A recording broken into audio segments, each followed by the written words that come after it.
about 13 years ago, 14, 13 years ago, the Lord taught me a lesson. It was a hard lesson. And I'm a bit obsessive about things, and so I studied the topic of money and debt in the Bible. And so I've got a lot of knowledge. I've been passionate about it ever since. My notes were on paper and old computers, and I've lost both of them. So when the pastor asked me to, because I had been emailing him and we talked off and on sometimes, and he said maybe you should present a lesson on this subject, and I thought, well, that could kill two birds with one stone. I could restore all my notes, and as I did that, I learned some new things, just covering new information. So before we get started, let's go to the Father in prayer. Holy and righteous Father, we humble ourselves before you. Father, all honor, glory, and praise belong to you. Thank you for giving us life, and we thank you for your Shabbat. Thank you, Father, for your laws, your commandments. Help us as Gentile believers to be obedient to them, to learn of your ways, to learn of your Torah, and to act accordingly. And we ask for your blessings as we do so. Be with us this hour as we spend some time studying. In Yeshua's name, amen. All right. I don't have a big presentation, but it says presentation went off here. Oh, nice. Technical error number one.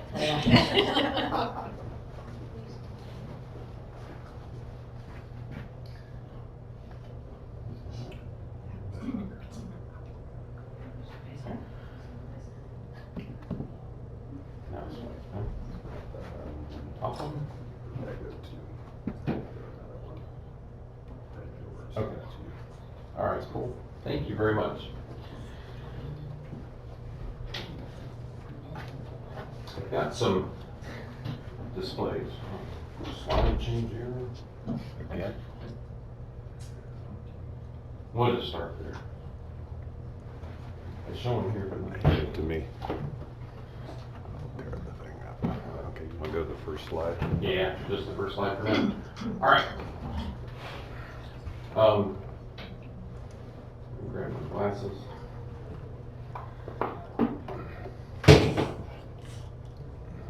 I don't have a very big presentation. I just threw the PowerPoint together this morning, so I'm just going to show a few slides as needed.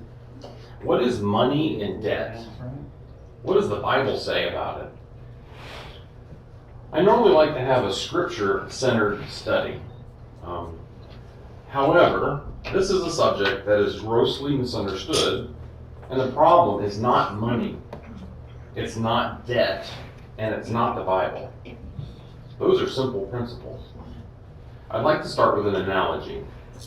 Imagine two strangers talking, and the subject of the Sabbath comes up.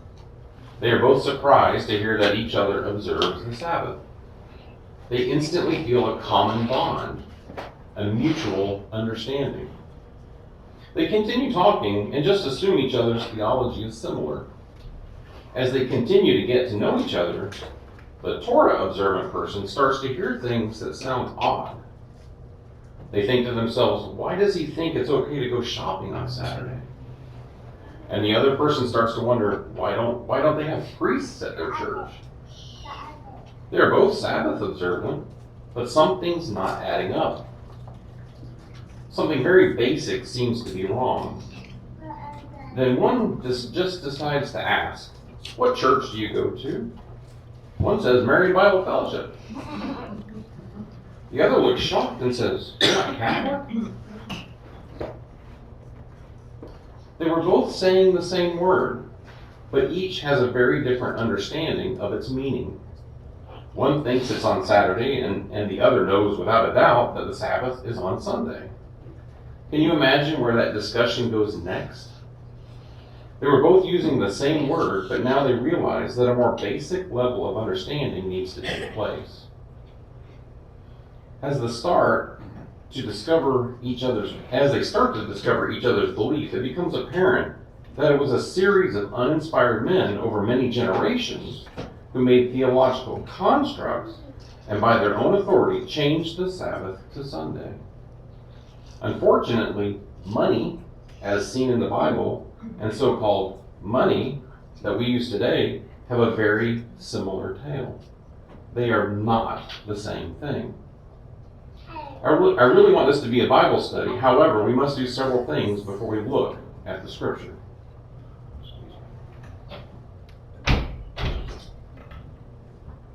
When looking at the Bible, we must understand the proper context of the words money and debt. We're all guilty of a thing called presentism. That is, having a modern day attitude and a modern day understanding and making our present day belief the rule by which we look at the Bible. It's measured. It's called presentism.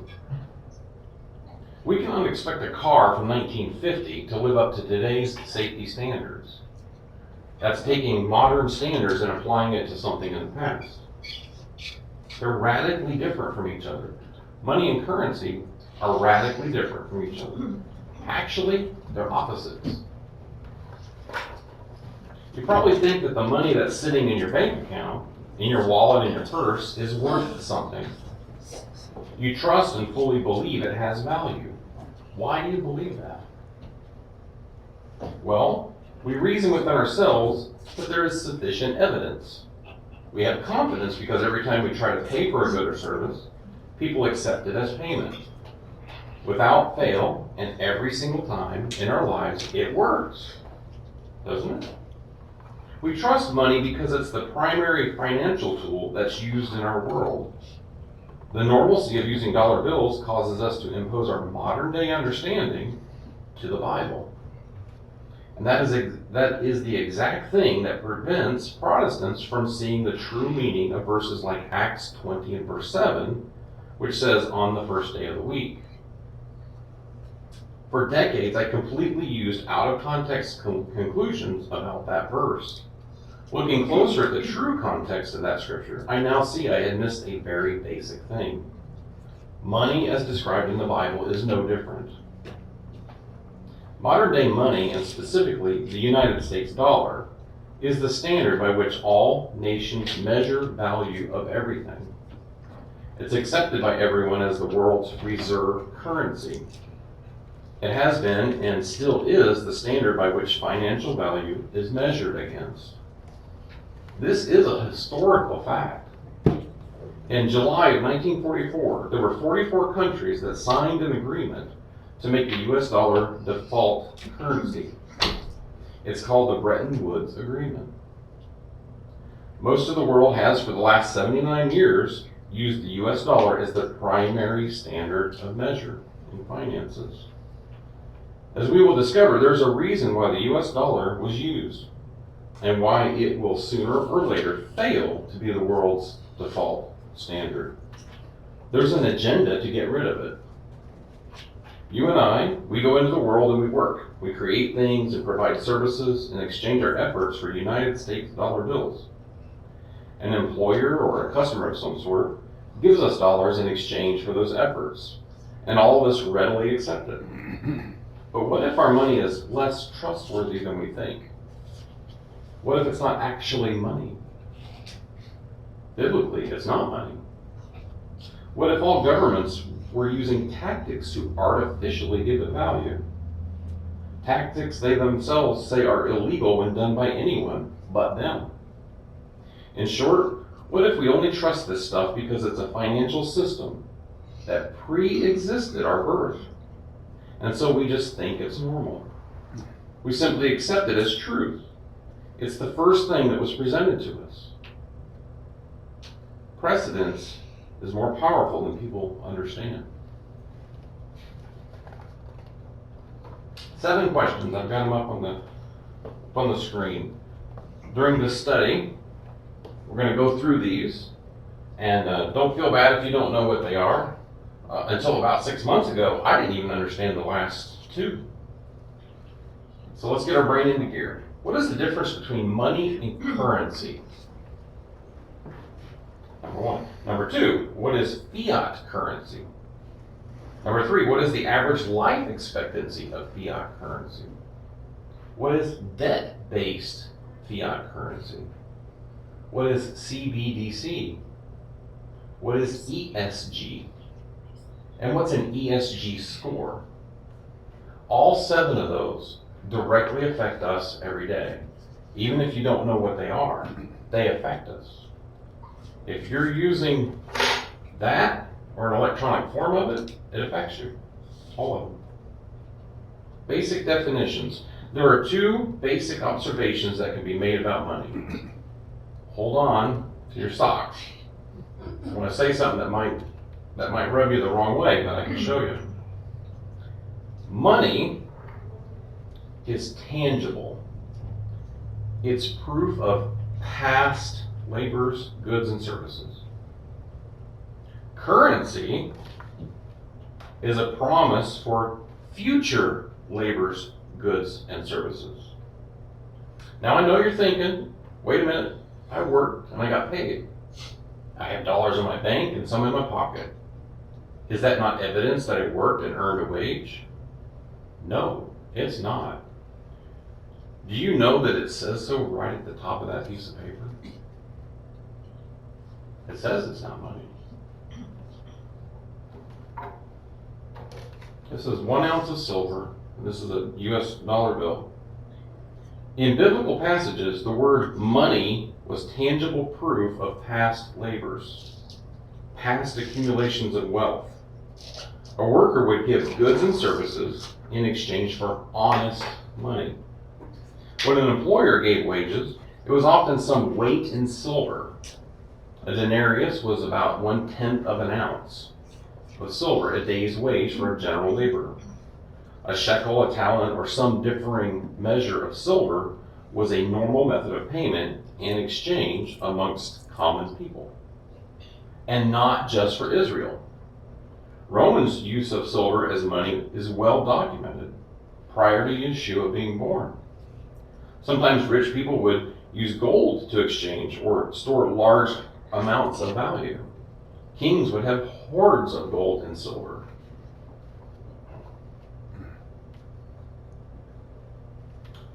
The modern day dollar bill is called a Federal Reserve note.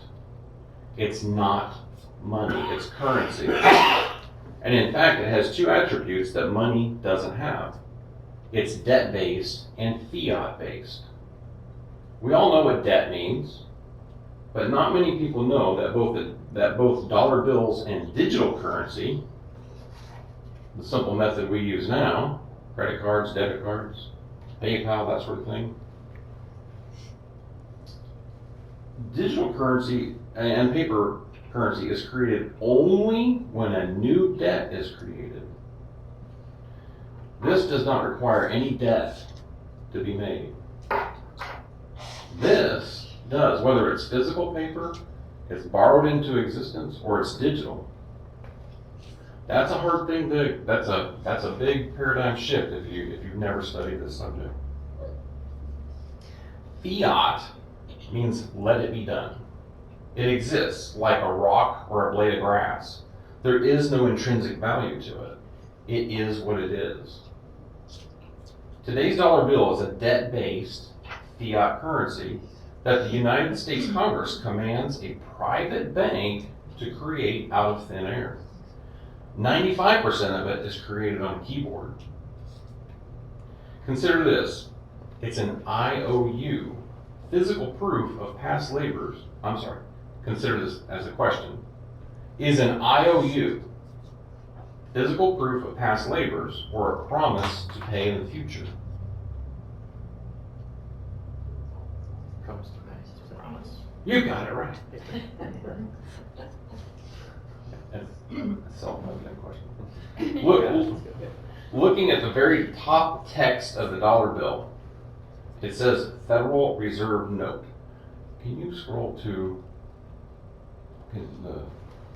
there's a dollar bill. Oh, okay.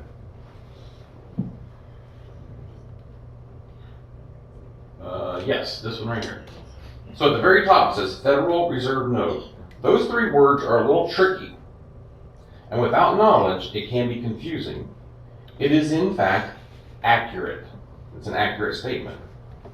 But just like Abbott and Costello's who's on first, what's on second, and I don't know on third is on third base, where the names of the three basemen are misleading.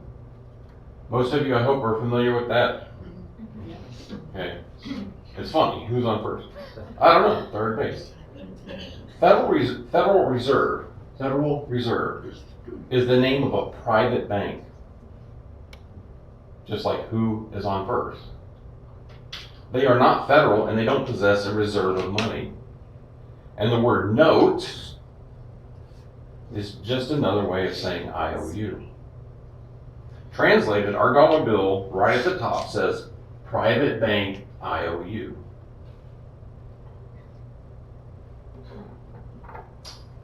Silver is proof of value gained from the past. Dollar bills, IOU, is a promise to pay in the future. Understanding that the Federal Reserve note is an IOU from a private bank is just the tip of the iceberg. And I fully believe the next evolution of currency was prophesied about in the Bible. Put on your boots, it gets worse. Money is simple and honest. Money was historically a physical thing that possessed intrinsic value. For example, Genesis 13:2. Now Abraham was very rich in livestock, silver, and gold. All three of those had intrinsic value. Silver doesn't have to be money, but it has value. Cattle would have value. Physical possessions. A person could take their physical thing and do with it as they please. They could melt their precious metals and take it to faraway places and still use it for trade. It would have the same value. They could bury it in the ground for a future generation. They were free to do commerce as they pleased. It was difficult for governments to take that wealth, as the loss would be face to face between tax collectors and the people. At a minimum, there was a face-to-face meeting between the people and the government official who's trying to take it away from you. Looking up in Strong's Concordance, money is kesef, silver, money, shekels, talents. Biblically, money was a physical thing, proof of past labors. What if governments could take people's wages in such small amounts and in such subtle, unseen ways that people don't notice? They have for a very long time sought ways to control it and to invent ways to just take it. It's well documented and open information for anyone to see. When I started to study this, I was shocked. It's all public knowledge. None of it's hidden. You can go on their website. You can go to the Federal Reserve website, read all about it. There's an island off the coast of Georgia or South Carolina called Jekyll Island. I see some heads shaking. You can go there and tour it. Roman systems of money were well documented.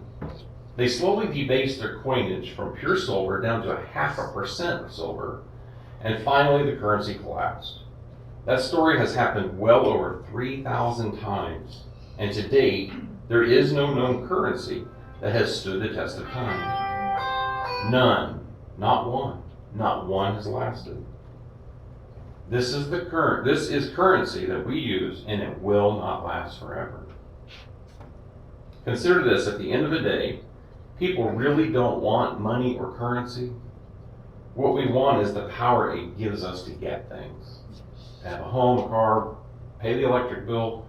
I mean, very few people would want just a stack of that in their room and not do anything with it. Nefarious people want the power to control others. Most people can be manipulated by touching their stored wealth. Moral people can be moved by a punitive type of financial fines. 2 days ago, Thursday, 6/29/23, Nigel Farage, who is a political figure in England, announced that the bank he's had personal and business accounts with since 1980 called him. They told him his accounts were being closed, and they wouldn't tell him why. They said a letter would be coming to explain why. It seems it's because of his political affiliations. He said it's officially called a PEP, which means a politically exposed person. Go to the very last, I think.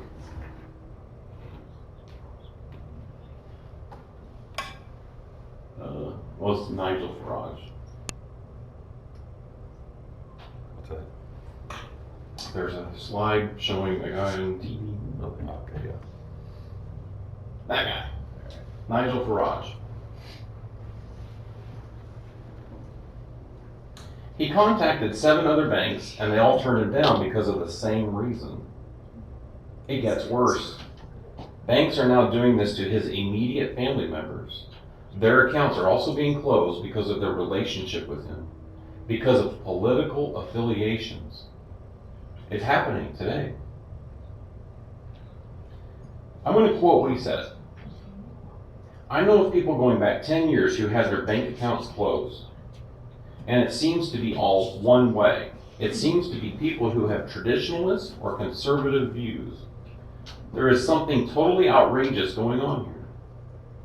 And unless this rot is stopped, you at home may say things on Facebook or Twitter that may result in you losing your bank accounts too. He's spoken to lawyers and is now questioning if he should even stay in the country. Money is simple and honest. Biblical money. Currency is complex and dishonest.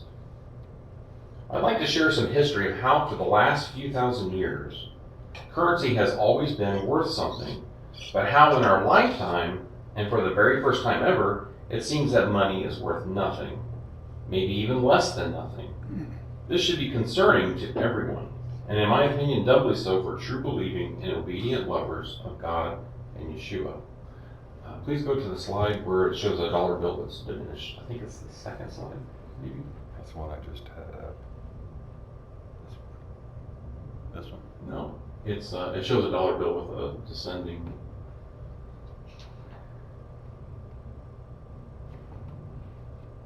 I'll let you find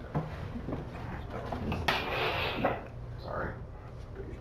Just slide on the bottom. There we go. The dollar's worth. There's a reason why it started off at a high and is now very, very low. It's a degradation. As you understand history of currency and as you understand the US dollar, it makes perfect sense and you understand why. It's aggravating. The fall of Rome is a good example of how money goes from a rock solid and highly trusted store of value to being absolutely untrusted and worthless. Okay, so to understand what's happening in our world today and to make sure we are reading and understanding proper context of the Bible, it's important to look at history. This story about Rome starts around 2,200 years ago in the time of the Roman Empire. In order for people to trade, the Romans created a coin that was easily recognizable by all citizens. The denarius gave people confidence in using this new money. They made coins from something everybody agreed had value, and that was silver.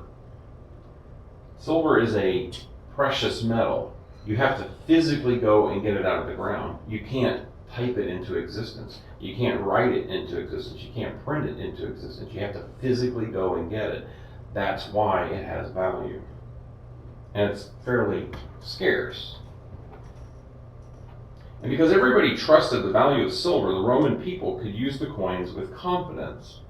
Unfortunately, though, the Roman government became greedy, and this led them down a very dangerous path of making their coins less valuable. When the denarius was created, it was very pure. Each coin was made of at least 95% silver. At that time, they made it as pure as they could. But over time, the coins became much less pure, and as the Roman Empire grew, it needed more money to fund its expansion and its wars. Think about that. If you suddenly want to spend something, you can't just go dig it up and melt it and make it. It takes time and resources to do that. So how do you suddenly spend a bunch of money you don't have? So emperors decided to put less silver in each coin in order to make more of them. You see, silver is a finite resource. Cheap metals, they started mixing cheap metals into the coins, which is not finite. The cheap metals were easy to get. The other metals were cheap because they were easier to get. By the year 148 AD, the silver content in each coin had dropped to just over 80%. Still quite a bit of silver. 100 years later, it had dropped to less than 50%. And by the year 265, each coin had just less than half of 1% of silver. This debasement stripped them of the value of their money and slowly transformed it into a fiat currency. Over time, the Romans' debasement of their currency caused what's called hyperinflation of more than 1,000%, and a collapse of their entire economy.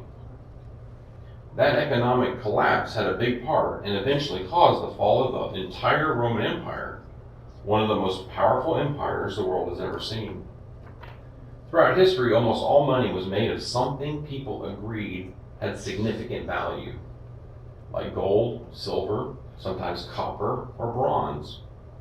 Eventually, though, people would start to trade with things that didn't have as much value. Things like cloth money or banknotes, or less valuable coins, for example. Around the year 960 AD, small pieces of cloth were being used to trade in Europe, but their value was backed by the price of gold, the price of silver, so they could always be exchanged for something of real value, or the British pound, which at first was backed by cows. Each pound could be exchanged for 15 cows if the holder chose to do so. Eventually, the pound moved from cows and was backed by silver and gold. There is a problem when using the gold standard for currency, though. It's not a problem for me and you, the average person, but it's a problem for governments who want to give themselves wealth but are limited by a physical finite resource. With honest money, it's a face-to-face exchange where both sides see and can question the fairness of the exchange. How about an analogy? I love analogies. A parent buys 5 pieces of candy. They give 1 piece of candy to their child, and they take the other 4 pieces of candy and they put it in the cupboard, out of sight. Which one is easier to take from that child? The one that's in their hand, or the one they're not seeing?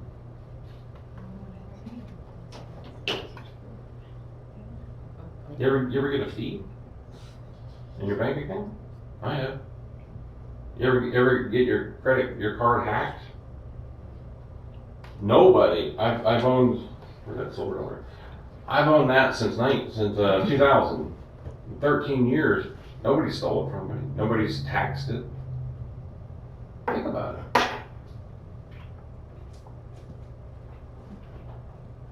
So what if a country wanted to have billions of dollars of money in circulation? For example, it would have to have at least $1 billion worth of gold in reserve to guarantee that cloth currency. And by the way, that is cloth, it's not paper. That gold and silver backing made currency worth something we could all trust. And this is the way people did things for a very long time. But about 100 years ago, things started to change. I brought examples. I'll pass these around. Silver certificate. Yes, sir. Backed by silver. I've circled it, and there's a $5 bill on the other side. That's fiat currency. And this is an example of hyperinflated currency. I've got photos that I'll show of all those, but take a look at them. During World War I and World War II, almost every country in the world left the gold standard just like the Romans did. Governments needed to create money to pay for a massive war.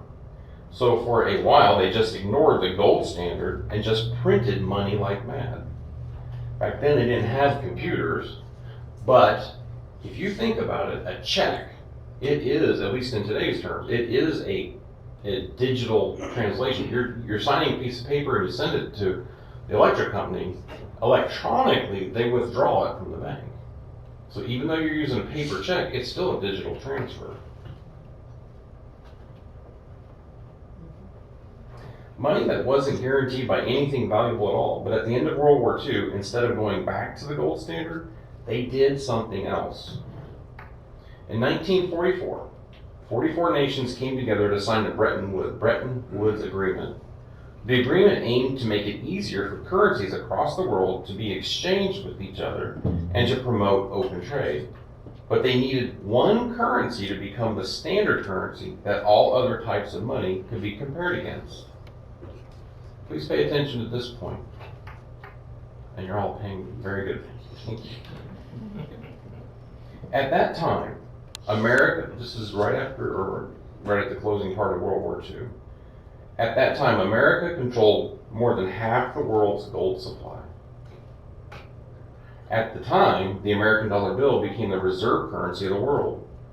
So as long as the US dollar had this incredible security, basically the whole world had the perception of something secure to trade against. The strength of a nation's currency is based on the strength of its economy. I didn't quite grasp that the first time I heard it. The American economy is by far the strongest in the world. We buy, and buy some more. It's our buying, it's our purchasing that gives our dollar strength. But then, President Richard Nixon in 1971, he announced that the US dollar would be leaving the gold standard forever. And this was the start of all of today's currency becoming nearly worthless.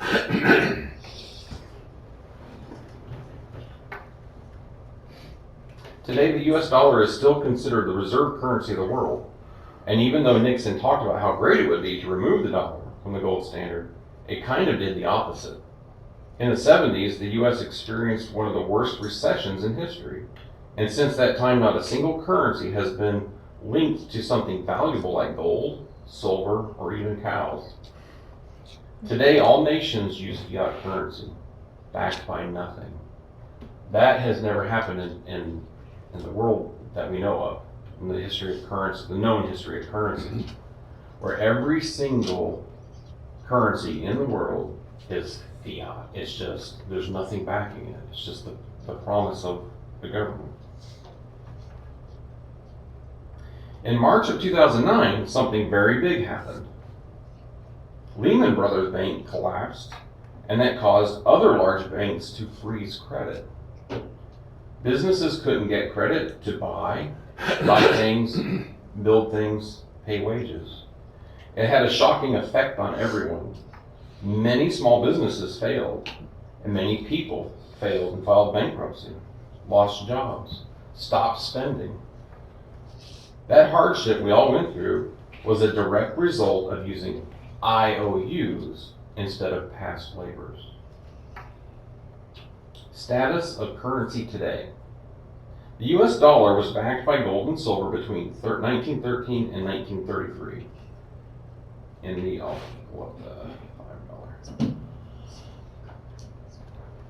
I circled on those, you can see, I circled the date. And that's why it's a silver certificate. It says silver certificate at the top, and in silver payable to the bearer on demand. The reason people trusted it to begin with is they could take this silver certificate into a bank and exchange it for some silver. So they had confidence that it's fine. But in 1971, we took the silver away, and now it's just currency. And there was a degradation in that. This then quasi-gold backed between 33 and 71. Since 71, the US dollar has been a state of pure fiat. It is backed by nothing of real substance. 52 years now, the average life of a fiat currency is about 35 years. Yet, we are 17 years, or maybe better stated, 49% older than the average life of fiat. The reason our dollar holds is because in 1944 there was an agreement that it would be, and we are massive consumers in this country. Those are the two reasons why we are still the reserve currency of the world. Okay. Fractional reserve lending. This is where things get rough. Our currency today in 2023 is no longer backed by anything other than faith. We simply believe it will work as an exchange in value. We literally swap IOUs as if they were real money.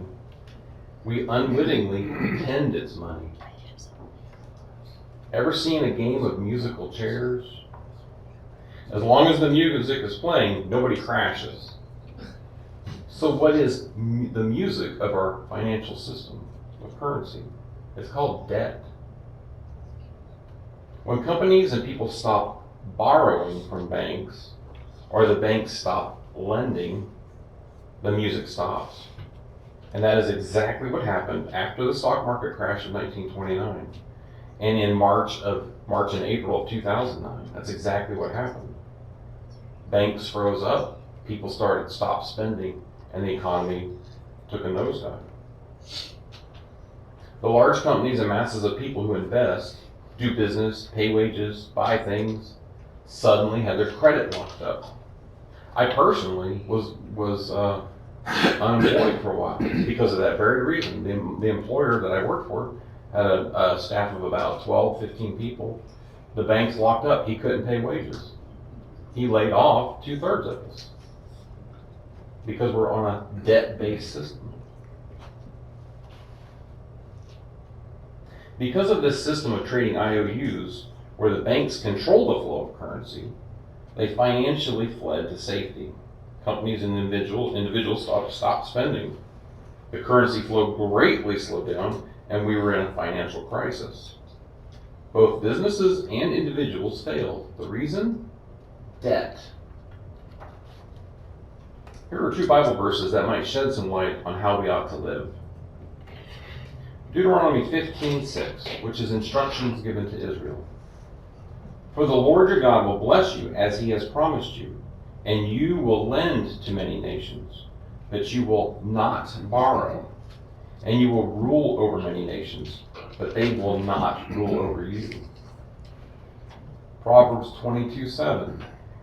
The rich rules over the poor, and the borrower becomes the lender's slave. It's simple. It's easy. If you owe somebody something, they're the master and you're the slave. Even if it's pretend IOUs, it's still the same thing. The principle is the same. Tighten your seatbelts. It gets worse. Since currency is no longer based on real and tangible things, governments and banks have decided it's okay to use a process called fractional reserve banking. Fractional reserve banking is the system of banking operating in almost all countries worldwide, under which banks that take deposits from the public are required to hold a portion of their deposit.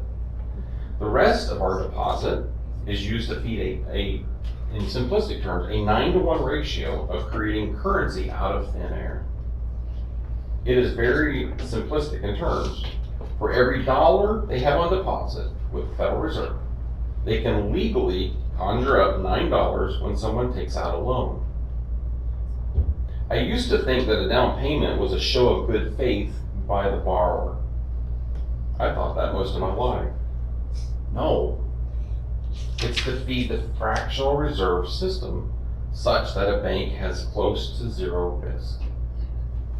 And this was all, in America, this all started in 1913. 1910, it became law in 1913. Now yes, there are rules and laws that both the banks, and we as borrowers have to adhere to. But I ask you, does that sound like balanced scales? That's a God principle. They give us nothing but an IOU, and in return we work for years to repay the perceived loan. Proverbs 20, verse 23. Differing weights are an abomination to the Lord, and a false scale is not good. Leviticus 19:36. You shall have just balances, just weights, a just ephah, and a just hint. I am the Lord your God who brought you out of the land of Egypt. I personally have a big problem with two terms used in banking. One is borrow, and the other is lending. Neither are reality. When we go to a bank and we take out a loan, what's happening is they're taking your 10% down payment, or whatever percentage. They take about 80% of what you gave them, and they use it for their own gains in making loans to other people. Fractional reserve. The 90% of your loan simply doesn't exist. It's nothing more than an IOU, and you owe them. They don't have it in the back somewhere. It doesn't exist on a computer somewhere, and it's certainly not backed by real money. It simply doesn't exist. Yet the seller and buyer trust this IOU has value. They get a check for the car or the home or whatever. They deposit it in their bank account, and life goes on until the music stops. One more point before we move on. Everyone focuses on interest rates. That to me is like a sleight of hand. They want you to look at this hand. They want you to argue about 5%, 4%, 6%. We know that it's a pure profit the lender is making. Back in 2001, I noticed that GM Financial Services was giving out 5-year loans at 0% interest. And that, I just couldn't put my head around that. I'm like, I was confused. Other than fees, how do they make a profit? How do the banks make a profit? Now I know, but the big profit is not interest. It's in having not loaned us anything. 1%, 5%, 10% is peanuts compared to the 100% they never loaned you. A bank could settle a loan for 50% of the original amount, and they would still make at least a 500% return. Does that sound fair? Does that sound like balanced scales? They loan us nothing, we give them 10% down, and we're legally in debt. We're legally a debt slave until all principal and interest is paid off. Maybe fines and fees too. Put your helmets on, it gets worse.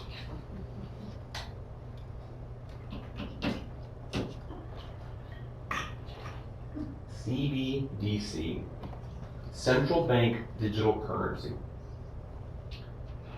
I didn't realize it went this far back. Back in '93, the Bank of Finland launched the Advent Smart Card, an electronic form of cash, not a credit card, but the first CBDC. And there's some differences about it versus a credit card. We are already 95% digital. 95% of the currency in circulation today is all in digital form. It's not in physical form. We use debit cards, credit cards, apps on our phones, PayPal, and even paper checks. They're all settled digitally. There would be some perceived benefits to being completely digital. Speed of transaction it's nearly instant with CBDC. Security of the transaction. There's a thing where they have to register with each other before the transaction will take place. It takes place very, very quickly, but it is a very secure way to do it. However, since CBDCs are government controlled, they will know instantly who's buying what, where, and when. And they could easily deny a transaction. Have you ever gone to the store and for some reason, not because you have a lack of funds, but your debit card or your credit card doesn't work? Yeah, it happens.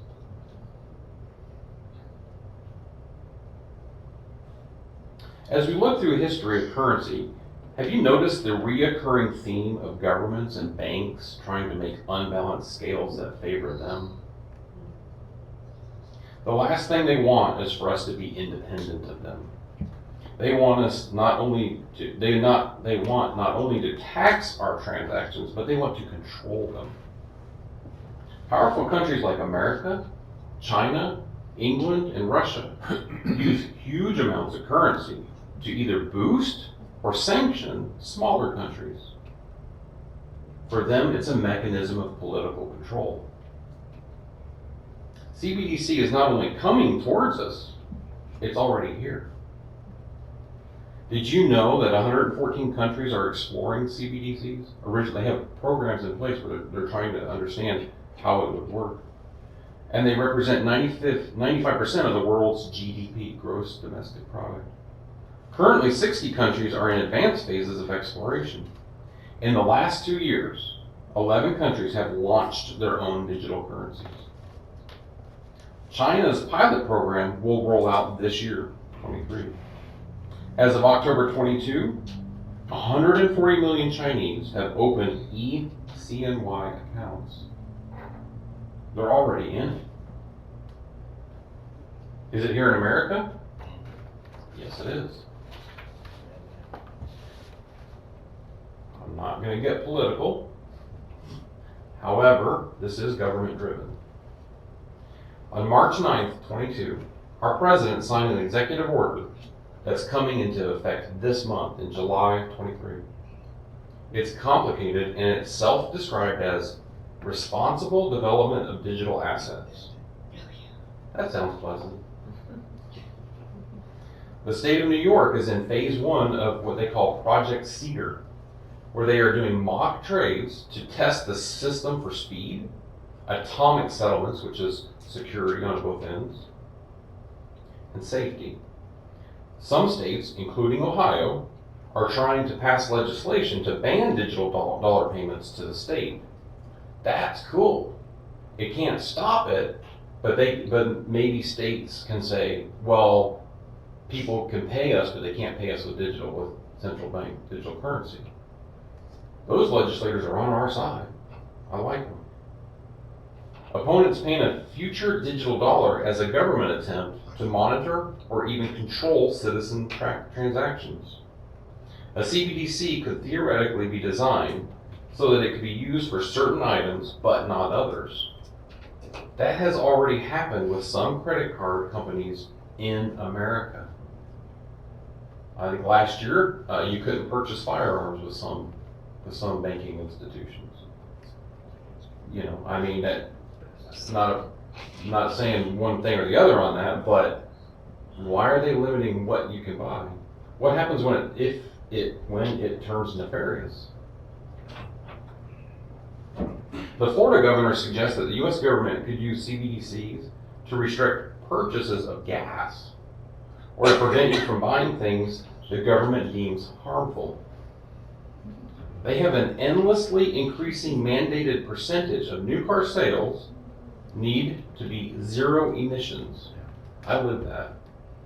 And it's true. Completely battery electric vehicles are coming.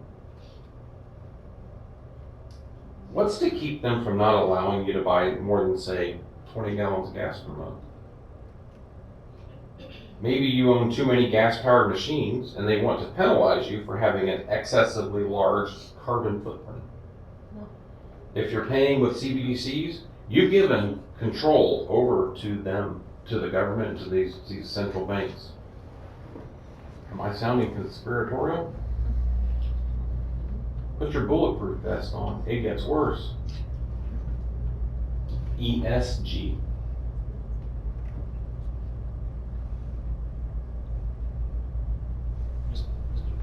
Yes, sir.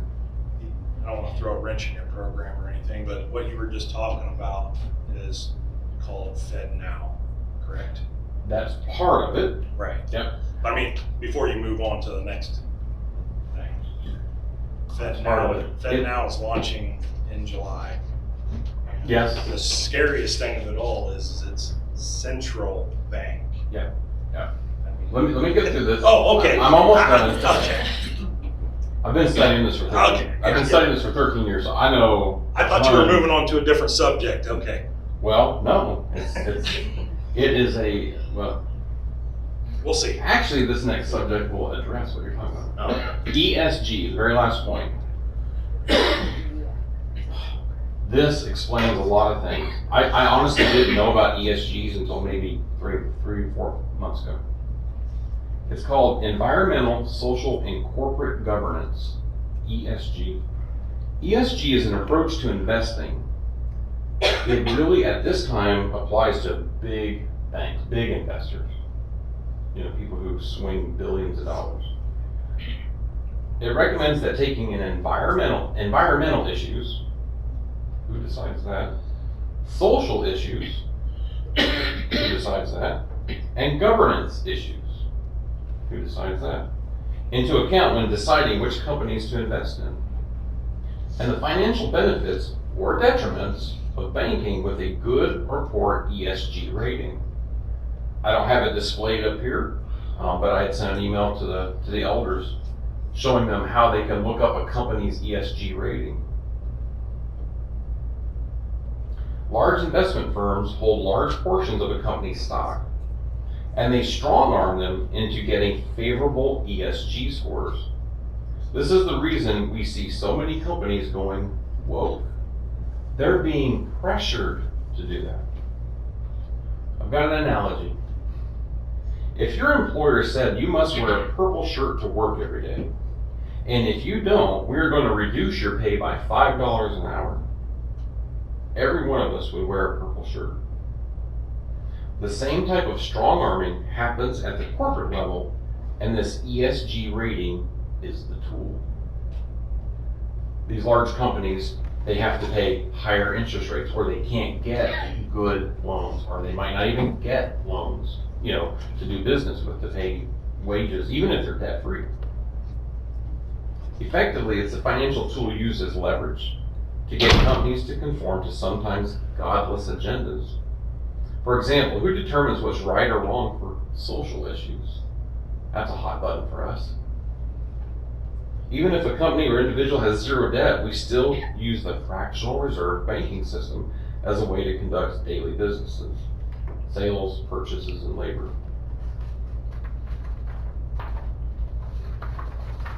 Klaus Schwab. I see some smiles.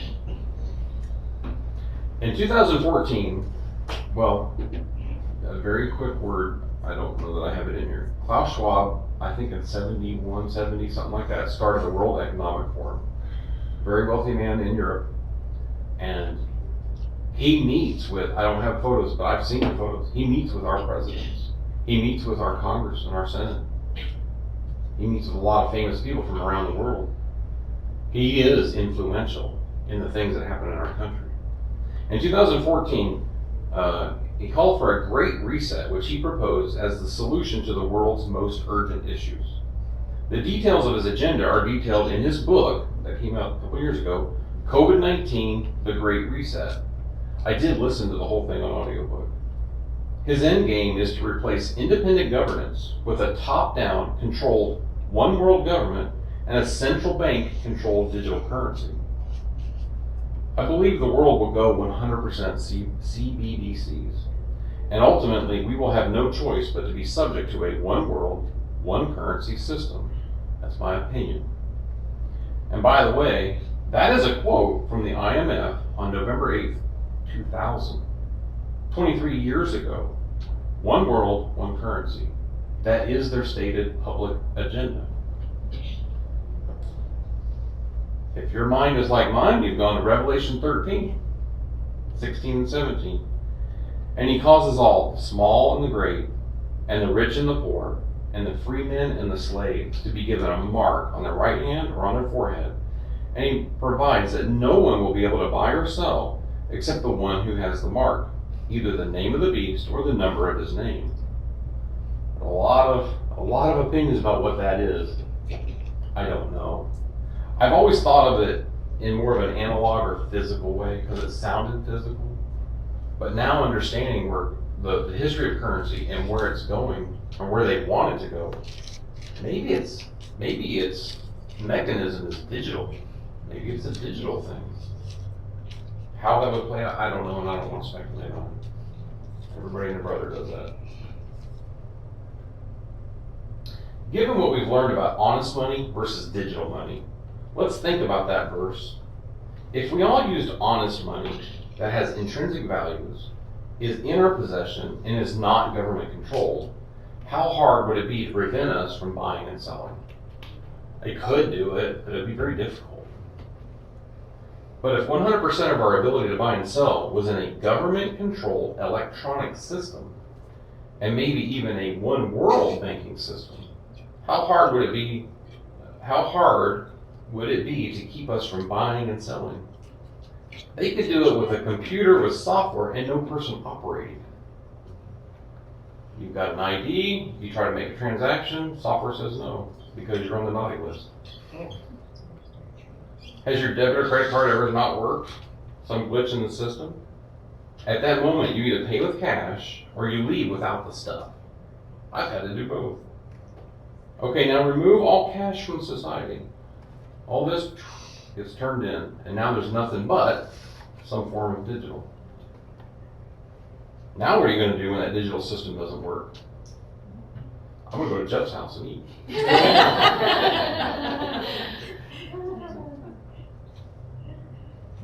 What if keeping the commandments of God puts us on the naughty list? What if we don't agree with and embrace their social narrative?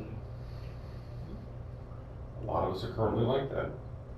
In China, this is already taking place where a bad social credit score prevents you from buying and selling. I don't know what's going to happen, but I sure can see the 2,000-year-old foundation that's been laid. Something else I know about God are God's principles. He said Israel was not to borrow from the nations. And in Romans 13, owe nothing to anyone except to love one another. What did God tell his people to do? Did he tell them to use money?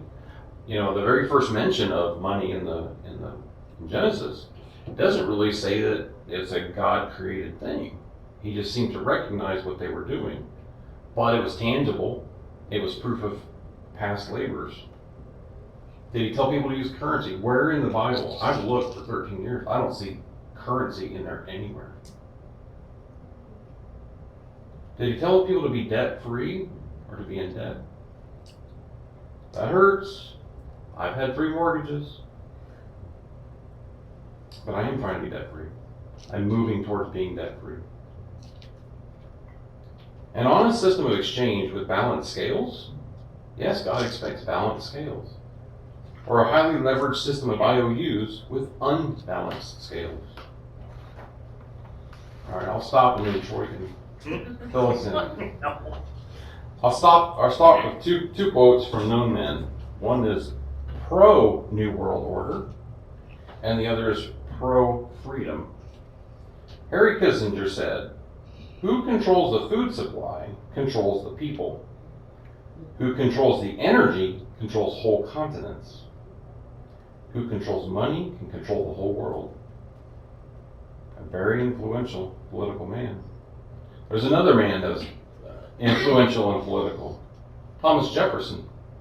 He said, if the American people ever allow private banks to control the issue of their currency, first by inflation, then by deflation, the banks and the corporations that will grow up around them will deprive people of all their property until their children wake up homeless and on the continent their fathers conquered.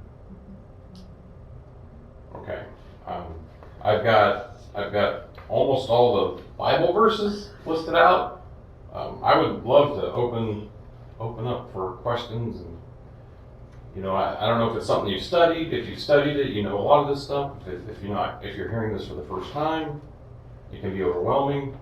You just spend a lot of time laying out a lot of information. Yes.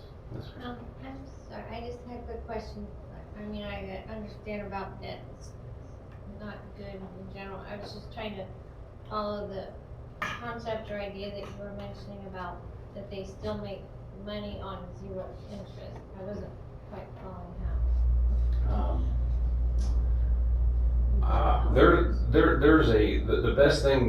The best way I could help somebody to see that is there's a video, and I put it up on my YouTube channel. I'll give you a link. It's called Money as Debt. And they've gone from something physical that you had to exchange I had to give this to buy something, and I had to accept it in order to sell something.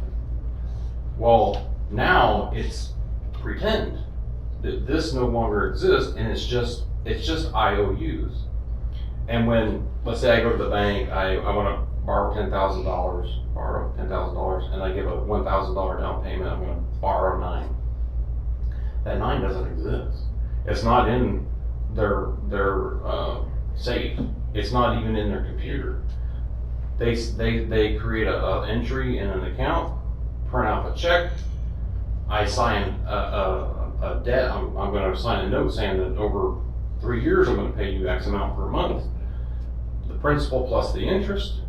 I take the check. I go purchase the car. The person that I give the check to, they consider it money. They deposit it in their bank account. Nowhere at any time did that exist. It's all pretend. The only time that the value comes is when I work and I make a payment, I make a payment.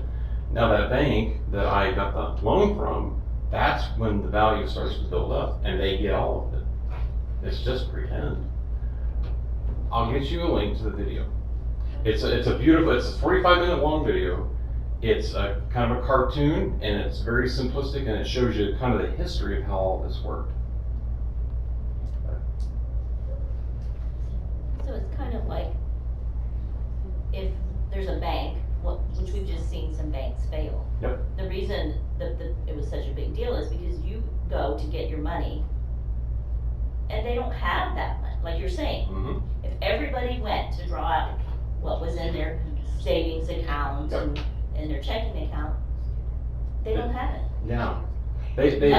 First few people will get some money and then it's just like, that's why it folds. That's why they freak out and stop everything. Yeah. Because there's nothing there. So early on, there was a run on the bank, back in the early days of this, 20s, 30s, especially after the depression, the stock market crash in 28, 29.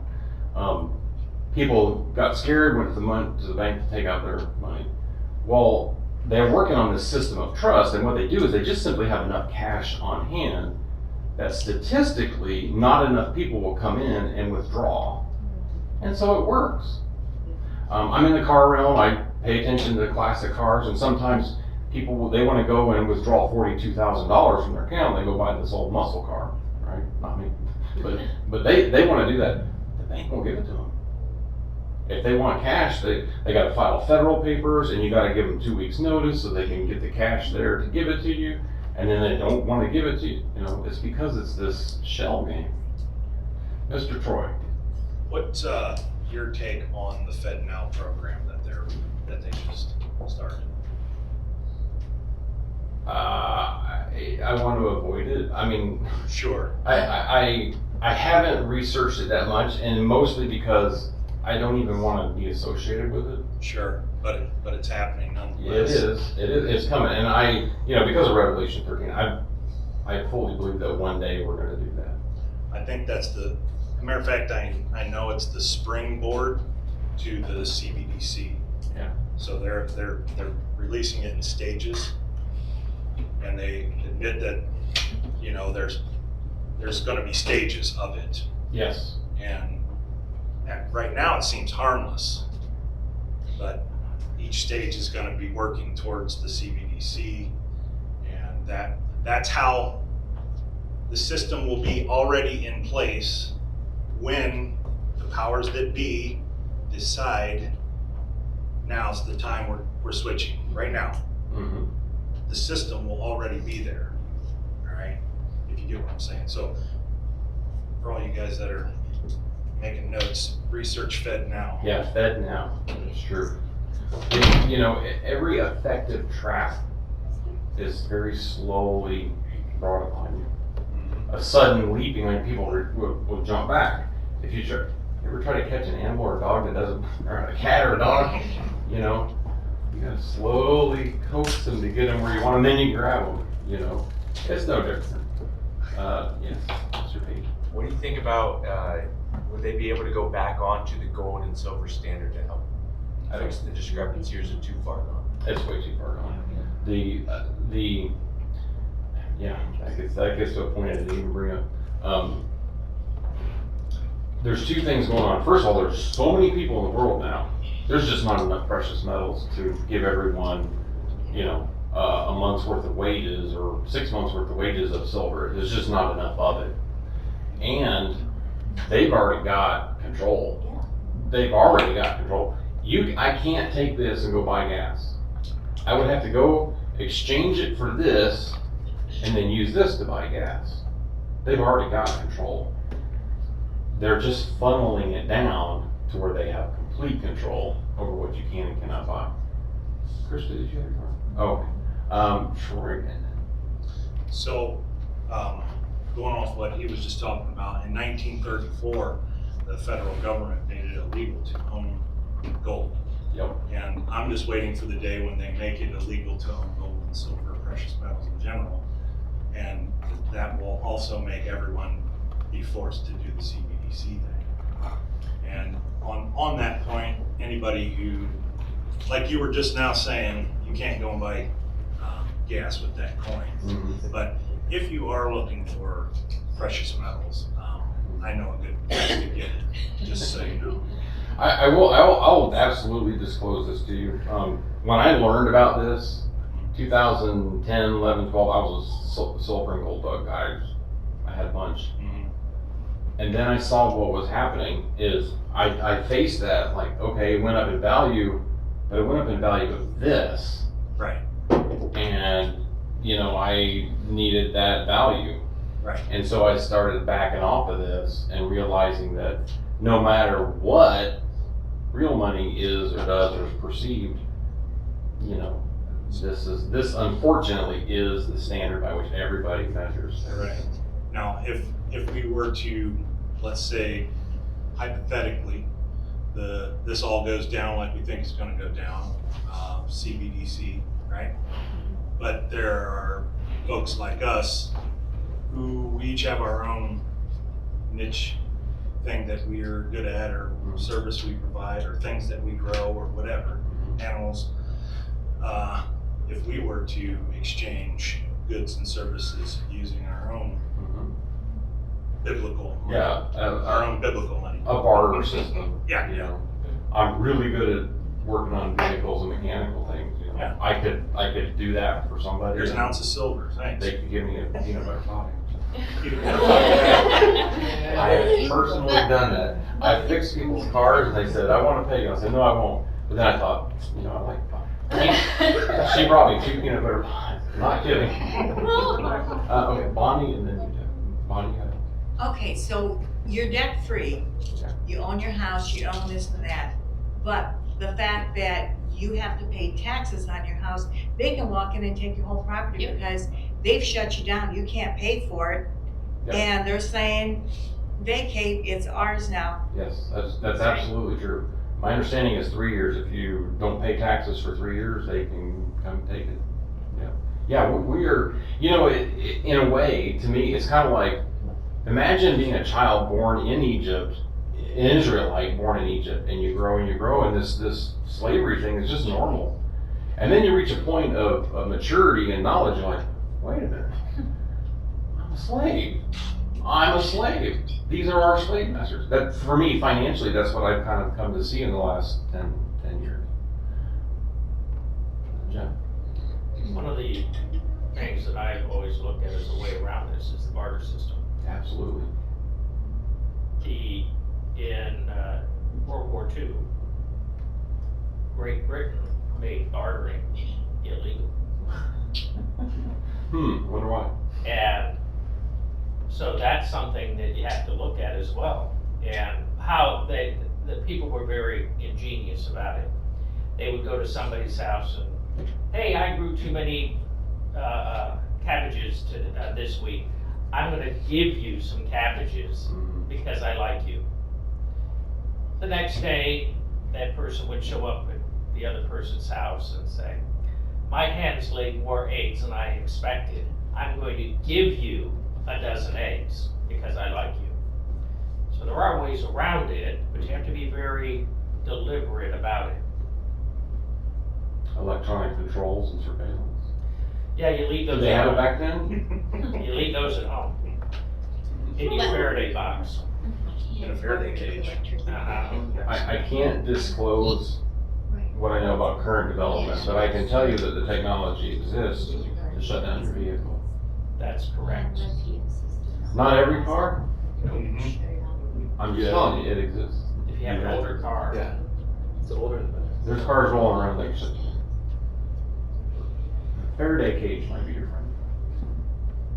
Ask me about that later. There's my friend.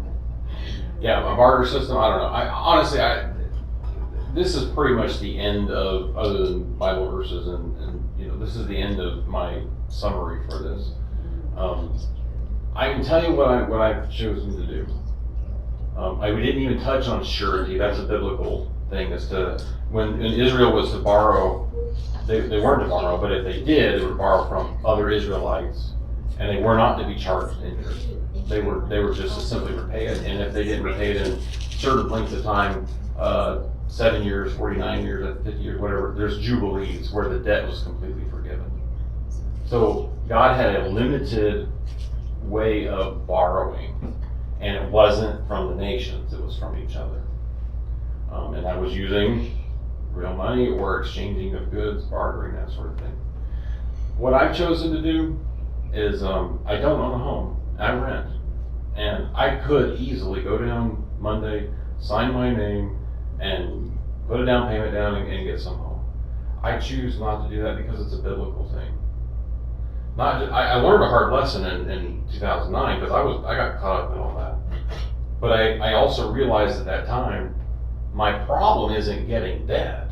My problem is paying the debt. And then when I found out that this fractional reserve system, they don't actually loan you anything. Oh, that just fueled that just fueled me tremendously. So I can tell you what I think. I think that the CSG's coming. I think like China, we're gonna have a balanced a rating. I do keep a very small loan. And the reason I do that is so that my credit score is high enough. If something happens to me, Cynthia and my family won't be trying to go get some money or rent a home. You rent a home, they do a credit check on you. So even if you can pay for that, if you can, anything like that, businesses, it's become norm for them to do that. Yes. I'm not outside of surety. I'm not outside of surety. If my loan got called, within 3 weeks, maybe 4 weeks max, I could pay off the full amount. Troy? On your point, I found out the hard way.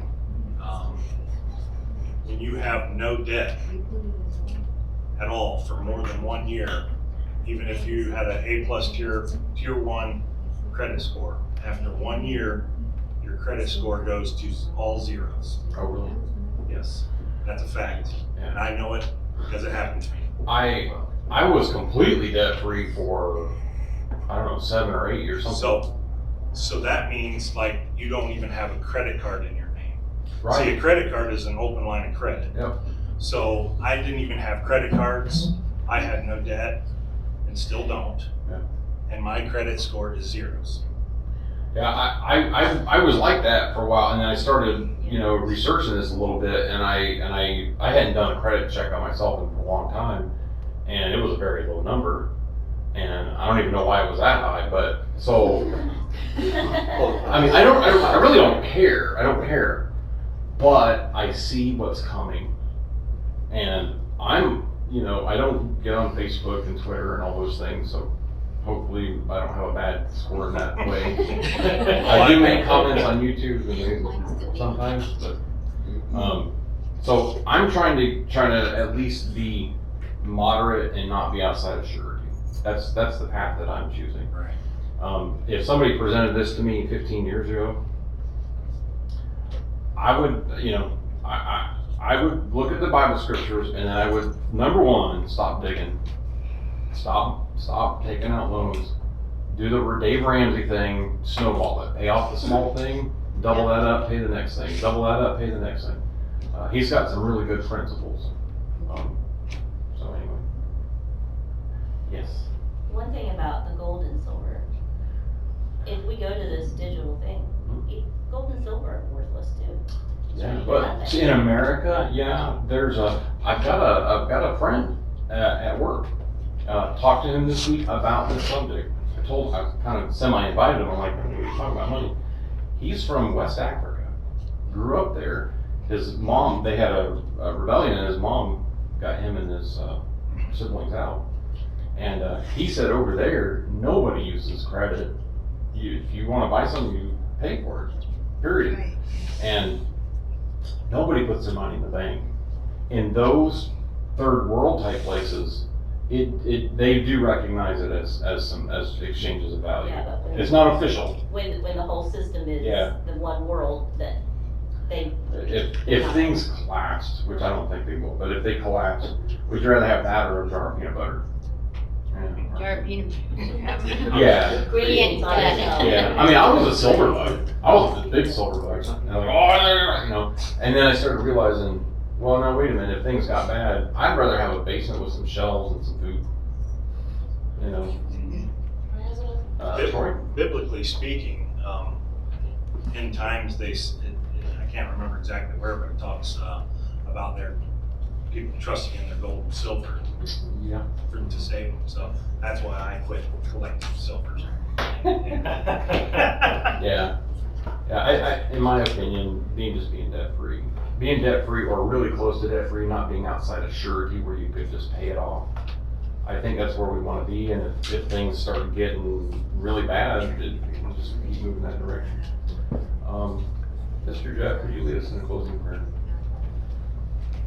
Holy Father, we do bless you for this time that we get to kind of gather together and Father, study about things that we all need to know about and we all need to consider as we go about our lives. And Father, how you would have us be responsible for ourselves and not be dependent on princes and others in this world, that we need to be dependent upon each other, people who are trustworthy and walking after you. And you gave us that in your principles, that if we do need to help each other, and we do need to turn to each other when we need help. Father, we ask that we would be more disciplined in our lives and to look to you and to your word for guidance in how we should conduct ourselves and our business. Father, as we do continue with the rest of our services, we ask that you would be with us and that we would learn from Matt as he brings us the message today. And it is in your Son, our only source of righteousness, that we do lift this to you. Amen. Amen.